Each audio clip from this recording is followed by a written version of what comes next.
ശ്രീജേഷ് കേരളം വിടുന്നു എന്നൊരു കുറ്റപ്പെടുത്തലോ വിലാപമോ കഴിഞ്ഞ കുറച്ച് ദിവസമായി നടക്കുന്നുണ്ട്. നമ്മുടെ വിരാട് കോഹ്ലി ലണ്ടനിലേക്ക് കൊടിയേറുന്നതിനെതിരെയാണ് മറ്റൊരു പ്രചാരണം. രാജ്യത്തോടും ജന്മനാടിനോടും നന്ദികേട് കാണിക്കുന്നു എന്നിവരെയാണ് ഇരുവർക്കുമെതിരായ വിമർശനം. PR ശ്രീജേഷിന്റെ ജീവിതവും ജന്മനാടും ഒക്കെ ഹോക്കിയാണ്. ഹോക്കിയിൽ ഇന്ത്യയുടെ പരിശീലനം നടക്കുന്നത് ബംഗളൂരുവിലും. ബംഗളൂരു സായിയിലെ നാഷണൽ സെന്റർ ഓഫ് എക്സലൻസിലാണ് ഹോക്കി പുരുഷ വനിതാ ടീമുകളെ മാത്രമല്ല ജൂനിയർ ടീമുകളെയും അണ്ടർ 19 ടീമുകളെയും പരിശീലിപ്പിക്കുന്നത്. ഏറ്റവും സുദീർഘകാലം ഇന്ത്യൻ ടീമിന്റെ ഭാഗമായിരുന്ന ശ്രീജേഷിന് അവിടെയാണ് ഇനി പ്രവർത്തിക്കാനുള്ളതും. ഭാര്യയെയും മക്കളെയും മാതാപിതാക്കളെയും ഒപ്പം ബംഗളൂരുവിനെ കൂട്ടുകയാണ്. കേരളത്തിൽ നിന്ന് ബംഗളൂരുവിലേക്കും ചെന്നൈയിലേക്കും മുംബൈയിലേക്കും ഡൽഹിയിലേക്കും എത്ര സഹസ്രം മലയാളികളാണ് കഴിഞ്ഞ ഒരു നൂറ്റാണ്ടിനിടെ കുടിയേറിയത്. അവർക്കാർക്കെങ്കിലും കേരളത്തോട് അവമതിപ്പുള്ളതുകൊണ്ടാണോ ആ യാത്രകൾ? ശ്രീജേഷിന് ഇങ്ങനെ ഒരു സാധ്യത തുറന്നു വന്നതിൽ സന്തോഷിക്കുകയല്ലേ നമ്മൾ മലയാളികൾ ചെയ്യേണ്ടത്? സ്പോട്ട്ലൈറ്റ്സ് ആരംഭിക്കുകയാണ്. ശ്രീജേഷ് സന്തോഷത്തോടെ പോകട്ടെ ബംഗളൂരുവിലേക്ക്. അഞ്ജു ബോബി ജോർജ് എത്ര വർഷമായി ബംഗളൂരു കേന്ദ്രീകരിച്ചാണ് പ്രവർത്തിക്കുന്നത്? ചങ്ങനാശ്ശേരിയിലെ ജീവിതം മാത്രം മതിയെന്ന് കരുതിയിരുന്നുവെങ്കിൽ എത്തുമായിരുന്നില്ലല്ലോ ലോങ് ജമ്പിലെ ആ ദൂരങ്ങളിൽ. കേരളത്തിന്റെ കായിക നഭസിൽ വെള്ളി നക്ഷത്രമായി തിളങ്ങിയ ജിമ്മി ജോർജ് അബുദാബിയിലും ഇറ്റലിയിലും കളിക്കാൻ പോയത് കേരള പോലീസിൽ നിന്നും അവധിയെടുത്താണ്. വിദേശ ലീഗിലെ സൂപ്പർ താരമായി മാറിയ ആ പതിറ്റാണ്ടുണ്ടായിരുന്നില്ലെങ്കിൽ ജിമ്മി ജോർജ് കേരള പോലീസിന് വേണ്ടി വോളിബോൾ കളിച്ചയാൾ എന്ന് മാത്രം ചരിത്രത്തിൽ അടയാളപ്പെടുത്തുമായിരുന്നു. ഇറ്റാലിയൻ ക്ലബ് വോളിയെ ഇളക്കിമറിച്ച ജിമ്മി ജോർജിനെ പോലുള്ള എത്ര പ്രതിഭകളാണ് ഇവിടെ ഈ മണ്ണിൽ മാത്രം കളിച്ച് അവസാനിച്ചത്. ഉദയകുമാറും സിറിൽ സി വള്ളൂരും മധുവുമൊക്കെ കേരള പോലീസിനും കസ്റ്റംസിനും വേണ്ടി കളിച്ചവരാണ്.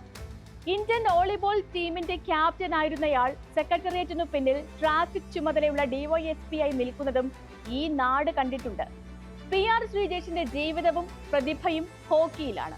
അതുപേക്ഷിച്ച് കേരളത്തിലെ വിദ്യാഭ്യാസ വകുപ്പിൽ വന്ന് മുൻ ഇന്ത്യൻ ഹോക്കി ക്യാപ്റ്റൻ എന്തു ചെയ്യണമെന്നാണ് നമ്മൾ പ്രതീക്ഷിക്കേണ്ടത്? ഇന്ത്യൻ ഹോക്കിയുടെ കളിത്തട്ട് ഇപ്പോ ഹരിയാനയോ പഞ്ചാബോ അല്ല, അത് ബംഗളൂരുവാണ്. അവിടെയാണ് ഈ ദേശീയ ടീമുകൾ പരിശീലനം നേടുന്നത്. ഹോക്കിയിൽ നിന്നും വിരമിച്ചതിന് പിറ്റേന്നു തന്നെ ഇന്ത്യൻ ജൂനിയർ പുരുഷ ടീമിന്റെ ഹെഡ് കോച്ചായി ശ്രീജേഷ് നിയമിതനായി. അങ്ങനെ ഒരു നിയോഗം പ്രതിഭാധനരായി വാഴ്ത്തുന്ന താരങ്ങൾക്ക് പോലും ഉണ്ടായിട്ടില്ല. കഴിഞ്ഞ ഒരു പതിറ്റാണ്ടായി ശ്രീജേഷ് ഗോൾ കീപ്പർ മാത്രമായിരുന്നില്ല, കളി നടക്കുമ്പോഴുള്ള കോച്ച് കൂടിയായിരുന്നു. ക്യാപ്റ്റൻ ആയിരുന്നപ്പോഴും അല്ലാത്തപ്പോഴും ശ്രീജേഷിന്റെ നിർദ്ദേശങ്ങൾക്കനുസരിച്ചാണ് ടീം ഫോർമേഷനുകൾ മാറിയത്. ഒളിമ്പിക്സിൽ പാരീസിൽ നിന്നും വെങ്കലവുമായി വന്ന ശ്രീജേഷിന് മുന്നിലുള്ള ദൗത്യം അടുത്ത ഒളിമ്പിക്സിലെ സ്വർണമാണ്. അത് മുന്നിൽ കണ്ടാണ് ജൂനിയർ ടീമിന്റെ പരിശീലക സ്ഥാനത്തേക്ക് ഒരു ദിവസം പോലും വിരമിക്കലില്ലാതെ നിയമനം നൽകിയത്. ഇന്ത്യക്ക് വേണ്ടി അടുത്ത 20-30 വർഷമെങ്കിലും ഹോക്കിയുടെ തന്ത്രങ്ങൾ മെനയാനുള്ള ദൗത്യമാണ് നമ്മുടെ സ്വന്തം ശ്രീജേഷ് ഏറ്റെടുത്തിരിക്കുന്നത്. കൗമാരവും യൗവനവും കഴിഞ്ഞ് മധ്യവയസ്സിനടുത്തോളം രാജ്യത്തിന്റെ ഭാഗമായിരുന്നു വിരാട് കോഹ്ലി.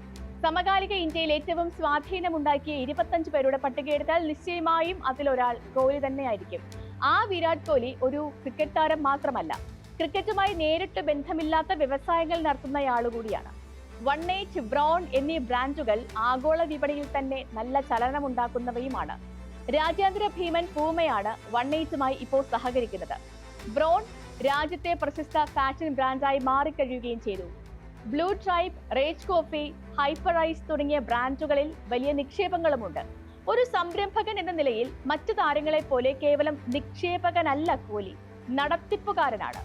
ആ സമ്മർദ്ദങ്ങൾക്കിടെ സ്വതന്ത്രമായ ഒരു ജീവിതത്തിനായി ലണ്ടൻ തിരഞ്ഞെടുക്കുന്നു.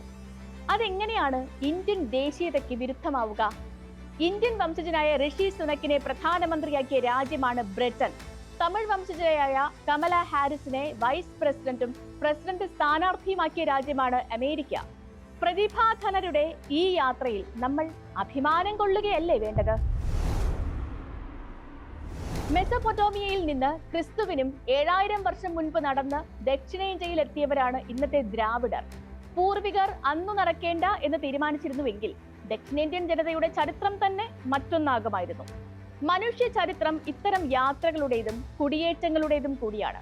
PR ശ്രീജേഷ് ബംഗളൂരുവിലേക്ക് പോകുന്നത് ഇന്ത്യൻ ഹോക്കി ടീമിന്റെ ഭാവി മുന്നിൽ കണ്ടുള്ള മഹാദൗത്യം ഏറ്റെടുക്കാനാണ്. ആ യാത്രയിൽ ഒപ്പം കൂട്ടുകയാണ് കുടുംബത്തെ. ശ്രീജേഷിനെ അവിടെ കൊണ്ടു ചെന്നാക്കാനുള്ള സ്നേഹമാണ് നമ്മൾ മലയാളികൾ ഈ സമയത്ത് കാണിക്കേണ്ടത്. കഴിഞ്ഞ 20 വർഷം ക്രിക്കറ്റിൽ ആനന്ദിപ്പിച്ച കോഹ്ലിയും ഇനി ഇഷ്ടമുള്ള രീതിയിൽ ജീവിക്കട്ടെ. ഇങ്ങനെ മാത്രം പറഞ്ഞുകൊണ്ട് ഇന്നത്തെ സ്പോട്ട്ലൈറ്റ് പൂർണ്ണമാവുകയാണ്. നാളെ മറ്റൊരു വിഷയമായി വീണ്ടും.